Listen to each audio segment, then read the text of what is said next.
Today I'm going to be ranking my least favorite to favorite import brands under 600 bucks. This was a question I got asked, what's my favorites? And I thought, hey, this would be fun. So what I did is I created some rules for myself. To be on this list, you have to be a current brand making product right now, importing it into the United States under $600. And I have to have either played the guitar, worked on the guitar, repaired it, or reviewed it, so at least I have some experience of the guitars. When I scored it in, of course, I was plugging in points by category to figure out how I felt about stuff. Now, I want to say before I go any further, what could have severely changed this list is if I would have made the list under $300 or over $600. So keep in mind that some of the things we'll talk about. The other thing I'd like to point out is just because I maybe didn't mention yours as being the favorite, there's no reason us to get all upset. Just put your comment down below why you thought your brand deserved a better ranking, and I'd love to hear it. And let's get started. Number 44 is Tregan Guitars. If you're not familiar with them, they're a strange brand, almost like BC Rich-esque, and they usually don't see them very often. I've had experience in the past. What I can tell you is they didn't hold value very well. You couldn't really sell them very easily, and I've always had to work on them when I did get them. Number 43 is Stag Guitars. Now, Stag Guitars is a brand that's very economical, but boy, do they feel like it. Every single one of them that I've ever played or worked on, if it was a $100 guitar, it felt like a $100 guitar. So I've never really had any experiences where Stag was much better than what it felt like. Number 42, and PV Guitars is a brand that I wish I could rank higher, but I just can't. What they do offer looks like pretty much everybody else's product, just with PV branding on it. PV built an entire reputation on making a better quality instrument for less money, yet when you pick up PVs today, sub $600, they feel exactly like everything that's under $600, if not worse. Number 41 is Sawtooth Guitars. Now that's a new brand, and to be honest with you, I haven't had a whole lot of issues with the ones I've played being bad. I think there's better offerings out there for the same price point. Number 40 is Mitchell Guitars. Now Mitchell Guitars is Guitar Center's brand, and one thing about them that drive me crazy is they look great, and when you pick them up, then you start feeling the fret issues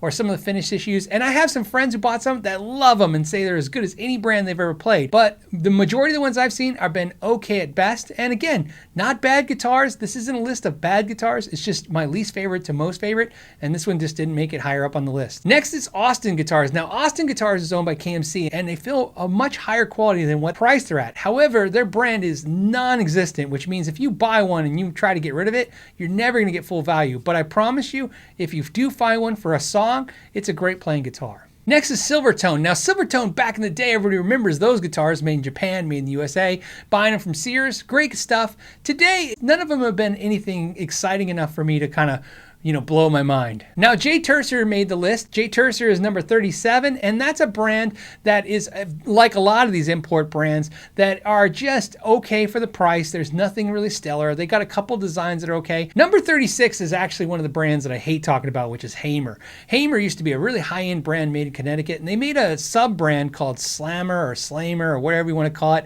And now when you pick up Hamers, a lot of them feel like that. It's not that it's not a good brand. It's just you think they would really put some emphasis on rebuilding the brand back up and then worry about making economic versions. But right now it just feels like they're just slapping the brand on economic versions of the guitars to get them sold. Number 35, I was shocked. I thought I would rank higher. It was Chapman Guitars. Main reason is, one, they don't have a whole lot of offerings sub $600. Another thing is they do have issues. The ones I reviewed had issues. I read all the time online. They have issues. The ones I've worked on have been okay, but sometimes they have some issues. Although I think they're some of the best looking guitars sub $600. Number 34 is Aria Pro. The ones I picked up have played great, but there's actually no brand value. In fact, if you get one, you'll almost never be able to get rid of it because it doesn't hold any value because no one's ever experienced it. It's one of those companies that are taking the time to make good instruments. You'd think they just put some marketing behind it so people are aware of it. If somebody asked me to name the top 10 economic brands, I'd put Ibanez. But on my list, it was number 33. And here's why. Because although I love Ibanez, all my Ibanezes are north of $1,000. And I think once you hit that price point, you get a great guitar. But Ibanez, sub $600, especially once it gets sub $300. There's a lot of fit and finish issues. The quality isn't there. They don't look that great. The only thing it has is a lot of brand value, but that gets diluted in the fact that they keep making so many inexpensive guitars that aren't that great. Number 32 was hard to put on the list only because they only make one guitar. It's Washburn. But Washburn is also Oscar Schmidt. Oscar Schmidt is the economic brand of Washburn, which makes no sense because Washburn's an economic brand. Washburn is really known for its acoustics, and the company like Ford has decided to stop doing cars and go to trucks. Washburn has stopped doing electrics to go to acoustics. Now, they make only a few electrics, and in this category, one under 600 bucks. Although the one I played is great, they only make one. Number 31 is Daisy Rock. Now, Daisy Rock, again, good fit and finish. I've never had a lot of problems working on them. However, I will say this, they are pricey for an economic brand. They really put a lot of value that they are in the female marketed arena. And although I think they do a great job with the way they look, the fit and finish is great, they are one of those guitars that if you're trying to guess the price for what you're getting, you're always going to come short because they're a little price higher than that. Doesn't mean they're bad guitars, it just hurts them on the ranking. Put them down lower for me. Number 30 is Dean. Now, Dean makes a lot of guitars in the sub $600 price category, and they make a lot of cool guitars. Guitars you never see in this price category, so I gave them points for that. One of the problems, though, is when I think of guitars that I've worked on the most, it's Dean. And when I think of guitars that sometimes I've had to actually kind of give the customer the guitar back because it didn't make sense to repair the guitar for the price, it was Dean. So some of the quality issues has been Dean, but overall it's a great guitar company. Just be aware that you want to try them before you buy them if you can. Now, number 29 is Xaiere Guitars. No one's going to know what Xaiere Guitars is. A lot of us have reviewed them on channels, and they're $65 guitars. They're here on this list because they're $65 guitars. There's nothing wrong with them, but they're $65 guitars. In other words, what I'm saying is, if you think you're buying a high-end guitar for dirt cheap, you're not. You're buying a $100 guitar for $60, and that's a good value if you only have $60. Although keep in mind, with a little bit of money, you can get a really good guitar nowadays. Number 28 is Gretsch Guitars. They got scored low for a couple reasons. One, they don't have a whole lot of offerings under $600. They also try to make their guitars not look that exciting under 600 bucks. Yeah, sometimes when I look at them and they're sub $600, they look inexpensive guitars. It always like shocks me. It's like they're not trying to give you the full Gretsch experience until you pay a little bit for it. I don't really begrudge them for that, but that's what scored them a little low on this list. Number 27 is Vintage Guitars. Vintage Guitars is a brand. It's made in Vietnam, but they make these relic guitars and non-relic guitars. Trev Wilkinson is part of the owner of that, and they use his bridges and his pickups, which are fantastic. What I will say about Vintage Guitars is some of the best guitars for the money I've ever played have been Vintage Guitars, and some of the worst guitars I've ever played for the money have been Vintage Guitars. That's where they're a little inconsistent, but I think if you put your hands on one and pick one up and like it, you should get it because it's a great value for what it is. Number 26 is Hagstrom. Again, it's a guitar that I think is really good for the value. However, they make very few to no guitars under the $600 range. So again, I scored them low for the variety. Number 25 is Traveler Guitars. Traveler guitars are very good guitars. In fact, I've done very few repairs to any Traveler guitars. However, I will say this, they are expensive for a guitar that's supposed to be inexpensive and travel. So just be aware of that. They got scored a little low for being priced a little high. Number 24 is Vox Guitars. Again, Vox Guitars, great guitars. Some of the guitars north of $600 of Vox are fantastic. However, they had very few offerings under 600 bucks, and what they had didn't look that exciting. Number 23 is Jackson Guitars. Now, Jackson, Charvel, I added them together because they're both owned by Fender. More importantly, Charvel only offers one guitar under $600, so that's really the downfall of this. But the cool thing about Jackson is, a couple years ago, I would say Ibanez makes better price point guitars under $600 than Jackson. And over the years, Jackson's just improved to where some of the best playing $200 guitars I played have been Jacksons. So keep that in mind. Back in the day, fret issues, all kinds of stuff in the JS series. Now some of the JS series stuff, very impressive. Now, number 22 is EVH. Now, they scored low because they only offer a couple guitars, but the ones they offer are fit and finish well. They play great. They sound great because the pickups are modeled after their more expensive counterparts, and I think the pickups sound great. They're good guitars. If you're looking for something that plays well, fits really comfortable, and sounds great, it's a good sub $600 guitar. Number 21 is a huge shocker for me. It's Schecter Guitars because I'm a huge Schecter fan. In fact, I think Schecter's in my top 10 guitars for quality. However, what I learned was when I started paying attention for this list, sub $600, you don't get a whole lot for Schecter anymore. So although the guitar is really good at the price point, there is not a lot of offerings, and what they do have offering doesn't look that stellar. Number 20 is Michael Kelly. Now, Michael Kelly is another brand where I thought the finish was good. I've had very few issues with them over the years, and the new owners are Sam Ash, and I think they've really kind of revived the brand in a lot of cool ways. However, there's not a lot of offerings under 600 bucks, so again, they made the list only because they had a few guitars under 600 bucks. Number 19 is Supro. Now, Supro is another company that Trev Wilkinson designs for, and that guitar is one of my favorite guitars under 600 bucks. Very few offerings under 600 bucks, but the ones they have are different and fun. They feel like guitars that cost a lot more, and they play great. Number 18 is Tagima, and I I think their fit and finish is really good on their guitars. However, I've had about 3 repairs now when it comes to electronics out of the 8 of the made in China ones I've played and worked on. Overall, they're good guitars, and sometimes for the price, they'll blow you away. Number 17 is Kramer. Kramer Guitars makes a lot of cool guitars, sub $600 that I thought was really interesting, and the ones I played very nice. Now, number 16, 15, and 14, I'm going to lump together because I think they're all the same. Number 16 is SX, which is SX Guitars, and Agile, which come from Rondo Music. If you're not familiar with these guitars, they are like Harley Benton guitars in the idea that they are great value for dollar guitars. They're not the best guitars out there, but they are super cheap, and what you're getting will always be impressive. Now, they're exclusively sold by Rondo Music here in the US, just like Harley Benton's exclusively sold by Thomann. So obviously, Harley Benton is number 15. But number 14 is Xaiere Guitars and Slick Guitars, sold by Guitar Fetish. All those brands, I would say, are equal. So if you're looking at the Slick brand, Xaiere, Harley Benton, SX, or Agile, all those brands are really cool guitars for the money. And if you're trying to buy a cool guitar for a cheap price that you don't have to put a ton of hours of work into or pay to have somebody repair, those are all really good guitars for the price point. Although not perfect, but one thing I will say is I think Rondo does a better job getting quality products shipped to you than Thomann does, and so keep that in mind if you're in the US. Number 13 is Guild Guitars. Now again, very few offerings, but all the ones I've ever played from Guild under $600 have been fantastic guitars. Play great, sound great.